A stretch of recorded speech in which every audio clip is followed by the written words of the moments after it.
함께 나눌 말씀은 시편 89편 38절에서 마지막 52절까지의 말씀입니다. 시편 89편 38절에서 마지막 52절까지의 말씀, 우리 한 절씩 교독하고 마지막 절은 함께 읽도록 하겠습니다. 38절 제가 먼저 읽겠습니다. 그러나 주께서 주의 기름 부음 받은 자에게 노하사 물리치셔서 버리셨으며 주의 종의 언약을 미워하사 그의 관을 땅에 던져 욕되게 하셨으며 그의 모든 울타리를 파괴하시며 그 요새를 무너뜨리셨으므로 길로 지나가는 자들에게 다 탈취를 당하며 그의 이웃에게 욕을 당하나이다. 주께서 그의 대적들의 오른손을 높이시고 그들의 모든 원수들을 기쁘게 하셨으나 그의 칼날은 둔하게 하사 그가 전장에서 더 이상 버티지 못하게 하셨으며 그의 영광을 그치게 하시고 그의 왕위를 땅에 엎으셨으며 그의 젊은 날들을 짧게 하시고 그를 수치로 덮으셨나이다. 여호와여, 언제까지니이까? 스스로 영원히 숨기시리이까? 주의 노가 언제까지 불붙듯 하시겠나이까? 나의 때가 얼마나 짧은지 기억하소서. 주께서 모든 사람을 어찌 그리 허무하게 창조하셨는지요. 누가 살아서 죽음을 보지 아니하고 자기의 영혼을 수올의 권세에서 건지리이까? 주여, 주의 성실하심으로 다윗에게 맹세하신 그 전에 인자하심이 어디 있나이까? 주는 주의 종들이 받은 비방을 기억하소서. 많은 민족의 비방이 내 품에 있사오니 여호와여, 이 비방은 주의 원수들이 주의 기름 부음 받은 자의 행동을 비방한 것이로소이다. 함께 읽겠습니다. 여호와를 영원히 찬송할지어다. 아멘. 아멘. 오늘도 말씀과 기도의 자리에 나오신 성도님들을 사랑하고 축복합니다. 본문의 말씀을 통해서 주님의 귀한 음성 듣는 시간 되기를 소망합니다. 이제 오늘로서 시편 89편이 마무리가 되고요. 시편은 사실 다섯 구분으로 좀 나뉘어져 있습니다. 그 내용과 형식상 다섯 부분으로 나눠져 있는데 이 89편은 제 3권의 마지막 부분이라고 할 수 있습니다. 그래서 이 3권의 특이한 부분 중에 하나라면 이 89편의 내용이 조금 자신의 처한 상황에 대해서 좀 이렇게 한탄하고 원망하고 하나님의 뜻을 구하는 내용들이 계속 이어지지 않았습니까? 그런데 어찌 보면 이게 찬양의 시로서는 너무 좀 이렇게 불평하고 원망하는 듯한, 좀 하나님의 언약이 어디 있습니까? 이런 간구가 계속 이어졌지만 이 89편의 특징이라고 한다면 바로 마지막 절입니다. 그렇게 불평하고 그렇게 원망했는데 이 시편 기자가 마지막 52절에 어떻게 말씀하냐면 여호와를 영원히 찬송할지어다. 아멘, 아멘이로 마무리를 해요.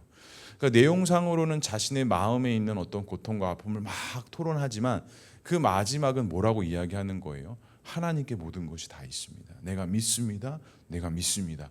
이런 고백으로 찬양의 시를 마무리를 하는 겁니다. 어찌 보면 이 시편 89편의 이 52절의 내용이 우리의 삶의 모습일 수도 있고요. 우리의 신앙의 여정의 모습일 수도 있을 것 같습니다.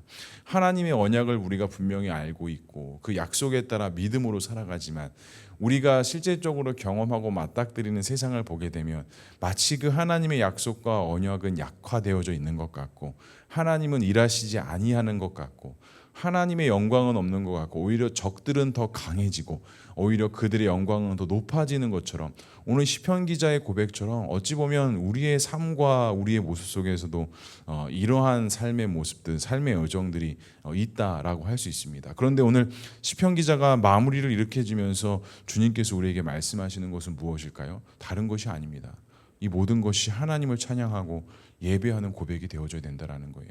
만약에 시편 기자가 이 52절을 이렇게 말하지 않고 그냥 51절로 마무리했다면 아마 이게 뭐지?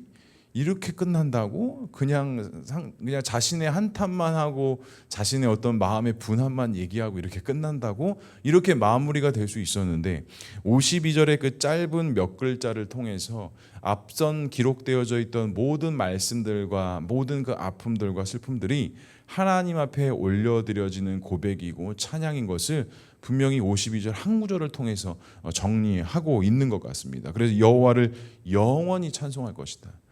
한쪽 부분만, 어느 일부분만, 어느 특정 시간대만 찬송하는 것이 아니라 지금 내 상황과 형편 모든 것이 이렇게 합리적이지 않고 어려운 상황이다 할지라도 난 주님을 찬양하고 예배하는 일에 절대로 그 손을 놓지 않겠습니다. 그 고백을 놓지 않을 것입니다 라고 하면서 마지막 딱 두 마디 아멘 아멘 이라는 말을 붙이며 하나님을 향한 그 믿음과 소망을 담고 있습니다. 그런데 앞선 내용들을 보면 어떤 내용들이에요? 하나님의 언약은 변함이 없다고 말씀하셨고 하나님은 신실하다고 하셨는데 하나님의 언약은 변함이 있는 것 같고 기름 부음 받은 자를 버리신 것 같고 38절에 그렇게 말씀하지 않습니까? 그러나 주께서 주의 기름 부음 받은 자에게 놓아사 물리치셔서 버리셨으며 라고 이야기해요. 그러니까 이 시편 기자가 지금 처한 상황이 얼마나 고되고 힘들었으면 하나님 도대체 왜 언약 맺은 하나님의 백성들을 이렇게 버리십니까? 왜 우리들을 그냥 내버려 두십니까? 이런 고백을 지금 하고 있는 거예요. 아니 하나님의 언약은 영원하시다고 하셨고 하나님은 신실한 하나님이라고 하셨는데 어찌 하나님께서는 지금 그 언약을 신실하게 지키지 아니하십니까? 어찌 우리를 이렇게 버리셨습니까? 라고 이렇게 고백을 하는 거예요. 그러니까 오늘 시편 기자 역시도 주님의 언약은 더 이상 유효하지 않고 없는 것 같습니다 라는 고백들을 계속적으로 이어져 가고 있는 거예요. 결국에는 어제 말씀에도 나왔지만 하나님께서 그 명령을 지키지 않는 자에게 회초리를 드셔서 치신다고 말씀하셨던 것처럼 이스라엘 백성들 어떻게 보면 무지와 믿음 없음으로 인하여 그들이 어떻게 보면 하나님의 징벌과 하나님의 노하심 가운데 그 현상, 그 시점 가운데 있었다라는 것을 우리가 알 수 있습니다. 그리고 38절에도 분명히 말씀하고 있는 것처럼 기름 부음 받은 자에게 노하셨다, 버리셨다라는 것은 언약을 미워하고 욕되게 하고 있는 것 아닙니까? 어떻게 우리가 언약받은 백성인데 길에 지나가는 자들에게 탈취를 당하고 어떻게 이웃에게 용을 당할 수 있겠습니까? 라는 그런 고백들을 합니다. 그러니까 시편 기자의 지금 믿음은 하나님께서 우리를 언약 자손으로 삼아 주셨다면 그 언약을 기억하시고 우리의 민족의 역사를 보아도 우리가 실수하고 넘어진다 할지라도 하나님께서는 우리를 버리시는 것이 아니라 다시 그 심판을 뛰어넘는 언약을 은혜를 허락해 주셔서 우리를 인도하시는 하나님으로 내가 믿고 있는데 어찌 하나님 우리가 길 가는 자들에게 노략을 당하고 어떻게 비방을 당하고 욕을 먹고 어떻게 이렇게 할 수 있겠습니까? 라는 고백을 하는 거예요. 그러니까 성도 여러분 잘 들어보시기 바랍니다. 표면적으로는 불평인 것 같고 원망인 것 같지만 왜 언약받은 자 손을 버리셨나이까? 왜 우리 언약받은 백성이 길 가는 자에게 탈취를 당해야 됩니까? 이런 고백이 사실은 그 중심에 무엇이 있다라는 겁니까? 하나님의 언약의 약속에 대해서 신실함과 신실성을 이 시편 기자는 분명히 가지고 있었다라는 겁니다. 그랬기 때문에 어떤 고백을 하는 거예요? 하나님 그렇게 언약이 중요하게 여기시고 그 언약을 믿고 우리가 힘들고 쓰러지더라도 주님을 바라보는데 왜 주님은 우리에게 그 구원의 은혜를 베풀지 아니하십니까? 라고 이렇게 이야기하는 거예요. 그러니까 표면적으로는 불평인 것 같지만 그 내면적의 고백은 하나님을 향한 온전한 믿음의 고백이라는 겁니다. 우리도 그렇지 않습니까? 우리도 하나님을 믿고 신앙으로 살아가지만 삶 속에서 만나는 어떤 어려운 문제들이 만났을 때 우리 얼굴도 십상 이렇게 구부러지기 쉬운 것 같습니다. 주변의 상황들, 환경 때문에 내 마음과 생각을 지키는 것이 쉽지 않을 때가 있는데 우리 마음의 중심에 그런 어렵고 힘든 상황들이 왔을 때 마음이 불편하고 또 마음이 어려운 이유가 무엇이겠습니까? 하나님을 향한 그 사랑과 믿음이 있기 때문에 사실은 불편하고 어려움이 있는 겁니다. 그 하나님을 향한 마음이 없다면 사실은 그런 상황 가운데 불편함을 느낄 수 있는 것도 사실은 없을 수도 있을 것 같습니다. 하지만 어떻습니까? 우리 마음 가운데 성령이 계시고 하나님의 말씀이 있기 때문에 이것들이 불편한 상황들이 일어났을 때 내 안에 불편함이 있고 어려움이 있고 마음의 중심을 지키는 것이 어렵다라는 것은 그만큼 내 안에 진리 대신 성령이 거하시기 때문에 그런 생각 속에 마음 속에 불편함도 찾아올 수 있다라는 것입니다. 사랑하는 성도 여러분, 혹시 내 마음 가운데 내 마음과 생각과 중심을 지키는 데 있어서 어려운 일이 어떠한 것이 있으셨습니까? 간절히 바라기는 그 어려움이 있는 것에 대해서 불평하고 원망하는 것이 아니라 그 불편함과 어려움이 있다라는 것은 그만큼 내 안에 진리 대신 성령이 있다라는 것을 믿음으로 바라보시고 그 마음과 생각을 지키는 것을 환경으로부터 세우려고 하지 마시고 우리 안에 거하시는 성령을 통해 그 그 마음과 생각을 온전히 지킬 수 있는 저와 우리 모두가 될 수 있기를 주님의 이름으로 간절히 축복합니다. 시편 기자는 또한 하나님의 진노가 속히 끝나기를 간구합니다. 46절에 보니까 이렇게 말씀합니다. 여호와여 언제까지니이까 스스로 영원히 숨기시리이까 주의 노가 언제까지 불붙듯 하시겠나이까.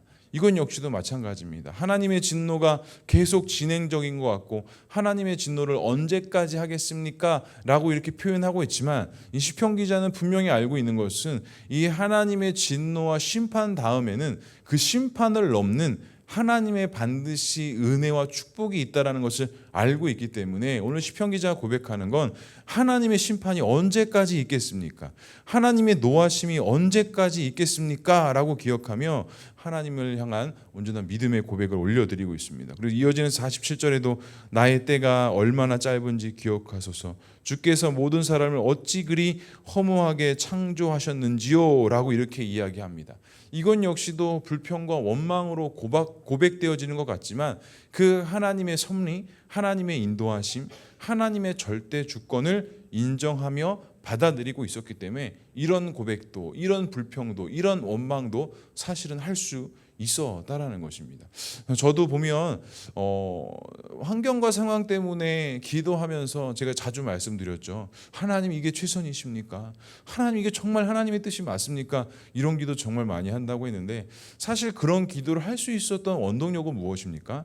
그만큼 하나님의 뜻을 사모하고 하나님의 뜻이 무엇인지를 찾고자 하는 마음의 중심이 있기 때문에 그와 같은 기도도 그와 같은 간구도 할 수 있다라는 것입니다. 성도 여러분, 어떻게 보면 우리가 우리의 신앙과 우리의 믿음을 나의 틀에 되게 제한하려고 할 때가 많이 있습니다. 하지만 신앙과 믿음의 틀은 말씀의 진리 안에 있어야 하는 건 맞지만 나의 틀 안에 있어야 되는 것은 아닙니다.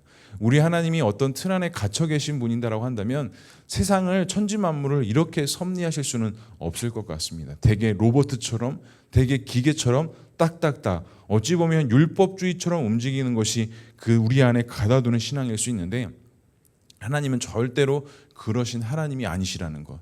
있는 것에서도 없게 하시고 없던 것에서도 있게 하시는 하나님이시기 때문에 우리가 하나님의 방법과 하나님의 뜻을 나의 생각과 나의 틀에 제한한다면 그것은 하나님의 전지전능하심과 하나님의 선하신 통치하심을 우리가 믿음으로 받아들이지 못하는 모습일 수도 있습니다. 그렇기 때문에 사랑하는 성도 여러분, 오늘 하루 우리가 하나님의 은혜와 그 신앙 안에서 살아갈 때 우리의 초점과 우리의 시각은 하나님께 집중되되 우리가 그 하나님을 바라보는 초점과 마음은 정말 바다와 같이 높고 바다와 같이 깊어져야 할 것입니다. 그래야 하나님의 섭리를, 하나님의 인도하심을 우리가 더 폭넓게, 더 깊게 볼 수 있는 것이지 그것을 어떤 것이 딱딱 떨어지게 제한하기 시작한다면 우리가 힘들어서 아마 살지 못할 것 같습니다. 성도 여러분, 오늘 하루 우리가 믿음으로 살아갈 때 그 넓고 위대하신, 깊고도 넓으시고 풍성하신 그 하나님의 은혜를 바라보시고 하나님의 모습으로, 하나님의 관점으로, 땅에서 하늘을 바라보는 관점이 아니라 하늘에서 땅을 바라보는 믿음의 관점으로 오늘 하루도 믿음으로 살아가는 우리 모두가 될 수 있기를 주님의 이름으로 간절히 축복합니다. 그러면서 이제 49절에도 주여 주여 주의 성실하심으로 다윗에게 맹세하신 그 전에 인자하심이 어디 있나이까? 그 인자하심이 어디 있나이까? 라고 물어본다라는 것은 하나님의 인자하심을 간구하고 있다라는 것입니다. 오늘도 그 하나님의 인자하심, 하나님의 인도하심으로 말미암아 믿음의 삶 속에서 승리의 길을 걸어가는 저와 우리 모두가 될 수 있기를 주님의 이름으로 간절히 축복합니다. 기도하겠습니다. 사랑과 은혜가 풍성하신 하나님 아버지, 오늘도 우리에게 새 날과 새 생명 허락해 주시고 주님 앞에 기도함으로 말씀 가운데 나아가게 하시니 주님 감사합니다. 오늘도 깊고도 넓으신 그 하나님의 섭리와 하나님의 인도하심을 믿음으로 바라보게 하시고 나의 생각과 나의 마음의 틀에 제한하는 것이 아니라 하나님의 방법과 하나님의 뜻을 믿음으로 바라보게 하셔서 그 믿음을 통해 인내하고 믿음을 통해서 소망을 품고 믿음을 통해 감사할 수 있는 귀하고 복된 하루의 삶이 될 수 있도록 주님 인도하여 주시옵소서.